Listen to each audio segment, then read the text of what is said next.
Mvutano mkali umeibuka baina ya Iran na USA.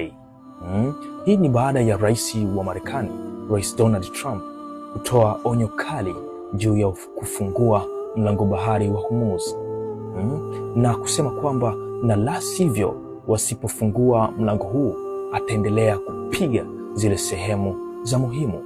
Sasa wizara ya mambo ya nje ya Iran kupitia msemaji wake Ismail Baghei amesema kwamba wao wataendeleza majibu kulingana na adui atakavyoshambulia, na kuita kauli hizi za Rais Donald Trump kwamba ni uhalifu wa kivita dhidi ya raia. Unafikiriaje kuhusiana na hii mizozano? Rais Donald Trump akitoa masaa 48 ya kufunguliwa kwa mlango wa Hormuz, au atapiga zile sehemu za muhimu? Na huku tena wizara ya mambo ya nje ya Iran inasema kwamba watajibu mapigo kulingana na watakavyokuwa wamevamiwa na adui.